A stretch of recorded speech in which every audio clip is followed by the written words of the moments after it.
Hello friends, welcome to my channel horror hub. अगर आप हमारी कहानियाँ और सुनना चाहते हैं तो हमारे चैनल को लाइक करें और सब्सक्राइब करें।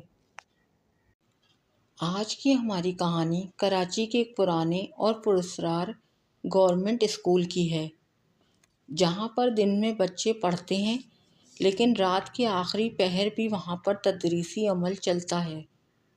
आखिर कौन है वो बच्चे जो आधी रात को पुरस्कार स्कूल में पढ़ते हैं? ये वाक़या आज से तकरीबन 20 साल पुराना है।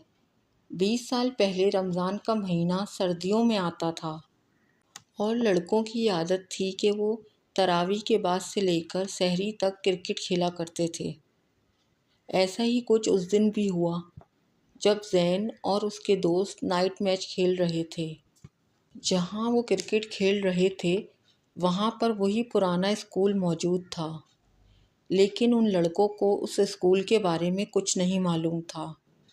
जब वो क्रिकेट खेल रहे थे तो एक लड़के ने शॉट मारा तो बॉल उस स्कूल के अंदर चली गई। अब मसला ये बना कि अंदर से बॉल कौन लेकर आएगा। लड़कों ने एक दूसरे के ऊपर डालना शुरू कर दिया। अंदर खूब अंधेरा था और गेट भी बंद था। वहाँ अंदर जाने से लड़के कतरा रहे थे कि छोड़ो, दूसरी बॉल लेकर आते हैं, लेकिन ज़ैन क्योंकि बहादुर था वो अंदर जाने के लिए राज़ी हो गया। ज़ैन ने अपने साथ अली को लिया और वो दोनों स्कूल के अंदर दीवार फलांग कर पहुँच गए। सामने उन्हें बॉल नज़र न आई तो वो बॉल ढूंढते ढूंढते स्कूल के अंदर बने हुए कमरों में चले गए, लेकिन वहाँ भी उन्हें बॉल नज़र नहीं आई। क्योंकि अंदर अंधेरा भी बहुत था, वो अपने साथ एक छोटी टॉर्च लाए थे। अली ने कहा, मुमकिन है कि बॉल स्कूल के फर्स्ट फ्लोर पर हो, जाकर देखना चाहिए। वो दोनों सीढ़ियों के रास्ते से गुजरते हुए फर्स्ट फ्लोर पर पहुंच जाते हैं। वहां पर वो जैसे ही अंदर दाखिल होते हैं तो क्या देखते हैं कि एक क्लासरूम में बल्ब जल रहा है और अंदर से कुछ आवाज़ें भी आ रही थीं। वो दोनों तजस्सुस में आगे बढ़ते जाते हैं और क्लासरूम के दरवाजे के बाहर खड़े हो जाते हैं। वो देखते हैं कि वहाँ एक मेल टीचर खड़े होकर बच्चों को पढ़ा रहे हैं। बेंचों पर तकरीबन 6 से 7 के करीब बच्चे बैठे हुए हैं और उस उस्ताद का लेक्चर बड़े गौर से सुन रहे हैं। जैसे ही उस उस्ताद की नज़र अली और ज़ैन पर पड़ी तो उन्होंने पूछा, कौन हो तुम? यहाँ क्या कर रहे हो? क्या तुम यहाँ पढ़ने आए हो? न्यू एडमिशन हो? ज़ैन और अली ने कहा, नहीं, हमारी बॉल आ गई थी, हम तो बस उसी को ढूंढते ढूंढते यहाँ आ गए। वो उस्ताद कहते हैं कि अच्छा, जब आ ही गए हो तो बैठो, हम भी देखते हैं कि तुमको क्या आता है, हमारे बच्चों को भी कुछ पढ़ाओ। और अली को उस वक्त कुछ समझ नहीं आता कि वो क्या करें, अंदर जाएं या वापस पलट जाएं। लेकिन उन उस्ताद के बार बार कहने पर उनको अंदर जाना ही पड़ा और वो दोनों दीवार पर लगे बोर्ड के पास खड़े हो जाते हैं। वो उस्ताद मैथ्स पढ़ा रहे थे। अब वो ज़ैन और अली से कहते हैं कि इससे आगे का तुम हमें ये समझाओ कि ये सवाल कैसे हल होगा। ज़ैन वो सवाल चौक से ब्लैक बोर्ड पर करना शुरू करता है। अली का ध्यान भी बोर्ड की तरफ था। जैसे ही ज़ैन ने वो सवाल पूरा किया, अचानक से कमरे में बल्ब बंद हो गया। जेब से टॉर्च निकालकर जलाई और जब सामने रखी हुई बेंचेस पर टॉर्च की रोशनी डाली तो वहाँ कोई नहीं था। अली और ज़ैन दोनों का खौफ के मारे बुरा हाल था कि अचानक से वो उस्ताद और बच्चे कहाँ चले गए। दोनों ने हिम्मत करके वहाँ से भागना चाहा तो वहाँ पर पहले बच्चों के हंसने की आवाज़ें आने लगीं और फिर उन्हें सर के बच्चों को डांटने की आवाज़ें भी सुनाई देने लगीं। एकदम से लाइट दोबारा खुल गई और सर, बच्चे दोबारा अपनी अपनी जगहों पर वापस उसी पोजीशन में नज़र आने लगे। उन सर ने कहा, लड़के, तुमने तो बहुत अच्छा पढ़ाया, अब तुम्हारे दूसरे दोस्त की बारी है। उसे मैं एक सवाल दूंगा, उसे भी वो हल करना पड़ेगा جبھی تم دونوں یہاں سے جا سکتے ہو۔ سا سوال بورڈ پر لکھا۔ اب سوال حل کرنے کی باری علی کی تھی، لیکن علی تو ڈر کے مارے کانپ رہا تھا۔ لیکن زین نے اس کی ہمت بڑھائی اور اسے کہا، علی تم کر لو گے، یہ تو بہت آسان ہے، تمہیں آتا ہے۔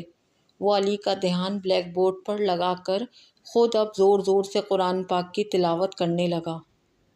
جیسے جیسے وہ تلاوت کر رہا تھا، کمرے میں ایک عجیب سے شور کی آواز آنے لگی، جیسے وہ لوگ چیخ رہے ہوں۔ جیسے جیسے زین کی تلاوت میں تیزی آ رہی تھی، ویسے ویسے ان چیخوں کی آواز بھی تیز تر ہوتی جا رہی تھی۔ وہ لوگ کہہ رہے تھے، خاموش ہو جاؤ، مت پڑھو، چپ ہو جاؤ۔ اور پھر ایک دم سے کمرے میں دوبارہ اندھیرا ہو گیا۔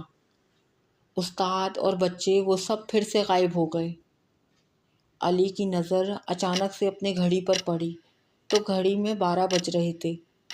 علی نے زین سے کہا، ہمیں یہاں آئے ہوئے 1 گھنٹہ گزر گیا، ہمیں یہاں سے جلدی جانا چاہیے، ایسا نہ ہو کہ ہم کبھی یہاں سے بھاگ ہی نہ سکیں۔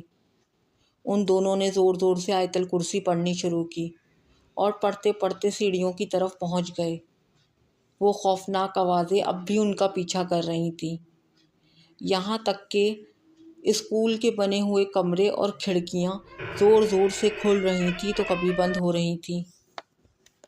ایک وقت تو زین کو یہ بھی لگا کہ کسی نے اسے پیچھے سے کھینچنے کی کوشش کی، لیکن کیونکہ زین اور علی تلاوت کر رہے تھے، اس لیے وہ غیر مرئی قوت انہیں اپنی طرف کھینچنے میں کامیاب نہ ہو سکی۔ کسی نہ کسی طرح وہ لوگ سیڑھیاں اترتے اور پھر واپس اسی دیوار تک پہنچ گئے جہاں سے وہ دیوار پھلانگ کر اندر آئے تھے، اور وہ اسی طرح دیوار پھلانگ کر واپس باہر کی طرف کود گئے۔ دیوار پھلانگ کر جب وہ باہر آتے ہیں تو دیکھتے ہیں کہ ان کے دوست اسکول کے باہر کھڑے ان کا انتظار کر رہے تھے۔ علی اور زین کہتے ہیں کہ تم لوگ کہاں تھے؟ ہم تو 1 گھنٹے سے اندر پھنسے ہوئے تھے، تم لوگ ہمیں بچانے اندر کیوں نہیں آئے؟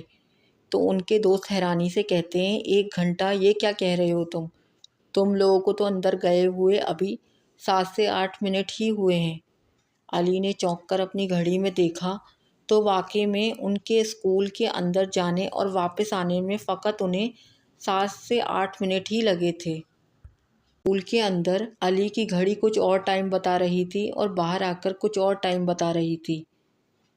علی اور زین نے سارا واقعہ اپنے دوستوں کو بتایا۔